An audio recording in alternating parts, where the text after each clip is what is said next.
Wagani court complex in the nation's capital is officially open. The 5-story building houses more complex courtrooms, office space, and the new Court of Appeal. Judiciary staff and IT divisions have already moved in, while judges are expected to relocate later this year.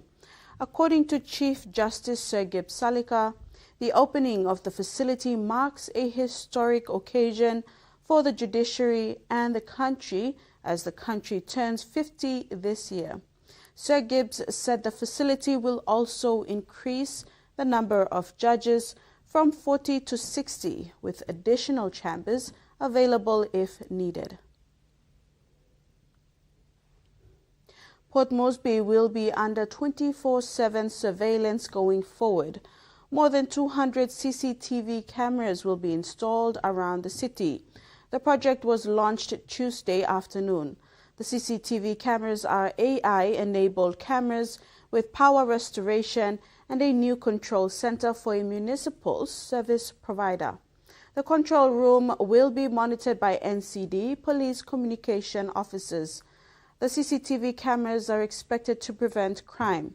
The cameras will capture videos that can be used as evidence, enable remote monitoring of properties, and improving safety for residents and businesses. This new CCTV replaces the outdated pact legacy system with a robust new platform built on a fiber-to-the-pole network. Cameras that they've set up, 120. So instantly we will have 160 or nearly 200 cameras already operationalized before 16 September. So this too, I want to assure everybody that we are doing all we can to ensure the environment is safe, conducive for us to have a great celebration. What you see before you is our CCTV or surveillance capability. What you don't see is at the back end of that, and that is where Mr. Turi, as the current acting AC of NCD Central, how he has, and thank you again to the Governor, has improved. Not only will be jointly staffing this command center, but also have improved our response time through, again, thank you, Governor, and thank you to our national government. Papua New Guinea has issued a strong call for regional cooperation to fight the growing methamphetamine crisis in the Pacific. At the Pacific Islands Forum in Honiara, Minister for Fisheries Jalta Wong stressed the need for practical action, not just discussion, to protect Pacific people and traditions. He highlighted challenges like international fishing interests interfering with local initiatives and praised efforts to support people with disabilities. But he warned that methamphetamine use is a growing threat that could devastate small island populations if not addressed urgently. The forum runs until September the 12th. NCD Governor Powers Pakop highlighted yesterday the following events leading up to the PNG 50 Spectacular on the 16th of September and let slip the surprise performance during the celebrations. The week-long celebrations began today with the official opening of the National and Supreme Court Precinct. The PNG Orchid and Flower Show this Friday kicks off weekend activities, including the amazing Port Moresby 50th Independence Arts and Musical Festival and the Pasin Tumbuna Festival. On Sunday the 14th, the PNG Rugby Football League will host the grand final matches for the Digicel ExxonMobil Cup and Santos Cup.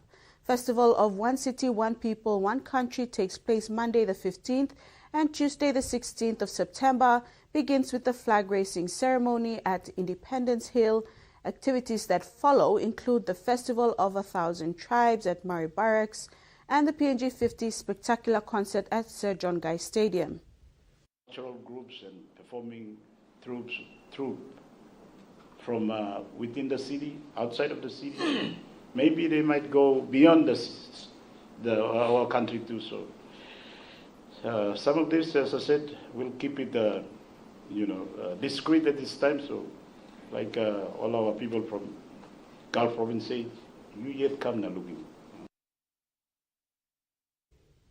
The people of Simbu province witnessed a milestone this week when 3 schools were officially connected to the digital world through the government's Connect the Digital Access for a Smart Future program. The schools now have access to Wi-Fi and e-learning programs. The National Information and Communication Technology Authority, ONICTA, distributed 60 desktop computers, 20 each, to Kondiu Rosary Secondary School, Wandi Kondom Agaundo Memorial High School, and Kundiawa School of Nursing. The initiative is part of the PNG government's commitment to enhance digital learning and improve ICT-related activities in schools. Restricted by the walls of our classroom, and may not be restricted by the time that we use. That means education must be free for all to access. And the only way to do that is by going and using the digital platform. This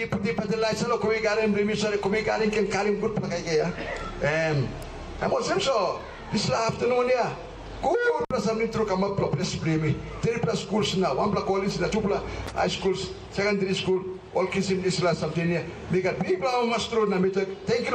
The schools now have access to Wi-Fi and e-learning programs, opening opportunities for students to connect with the outside world and expand their knowledge base. Come, you go to local MPs, na governor, na Sima provincial administrator, you put in priority education go fast. Me also one neighboring province that's what I me campaign blue sila milugim you put in this priority awesome education as well as mentioned something about the plan and the changes that are coming ahead.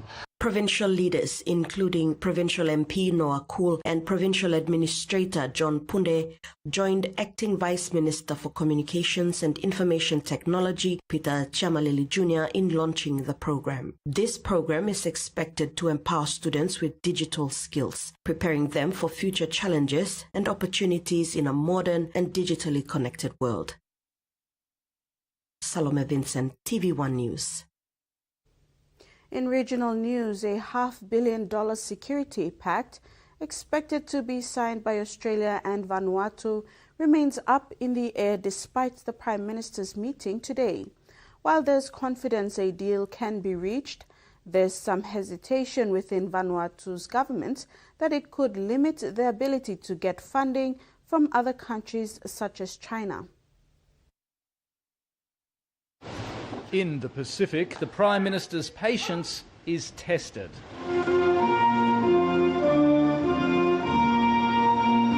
Anthony Albanese touching down in Vanuatu with plenty of pomp, but without a prize to show for it. Less than a month ago, 6 ministers trooped to the top of a volcano in Tanna to declare they'd successfully concluded negotiations on the Nakamal Agreement. I hope we will all look back on this day. A 10-year, $500 million deal to bolster Vanuatu's development and security while entrenching Australia's strategic position in a country where China is making inroads.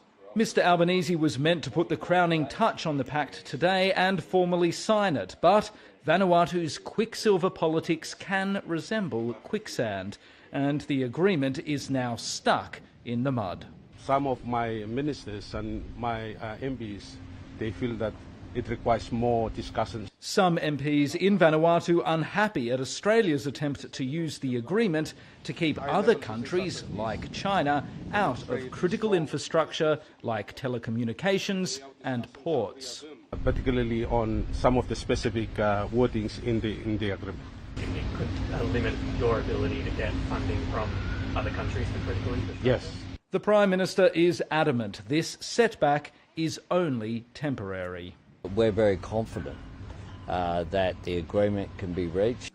But the episode conjures bad memories for Australia, which signed a separate security agreement with Vanuatu in 2022, only to see it blocked, then dumped. It was always going to be the case that Vanuatu was going to be a tricky one. Vanuatu's always maintained a very kind of independent stance. The government has notched plenty of wins in the Pacific, and today's setback may prove more of a blip than a disaster. But it's another reminder of how fluid politics remains in this region and how seemingly lasting gains can quickly turn to dust.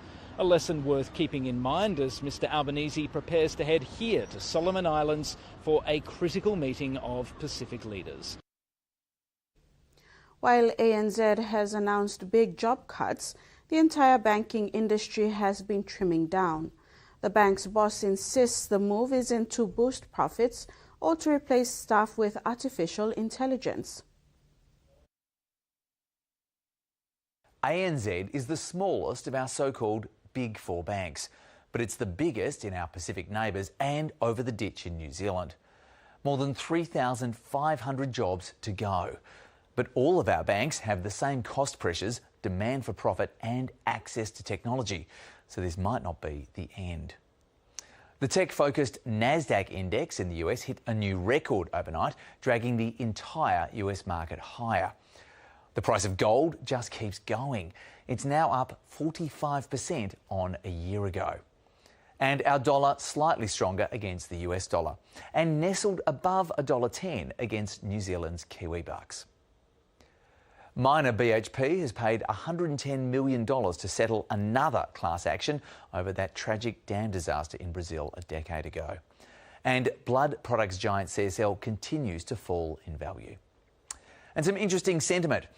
Business confidence data has slipped after 4 months of rises. It's still close to the long-term average.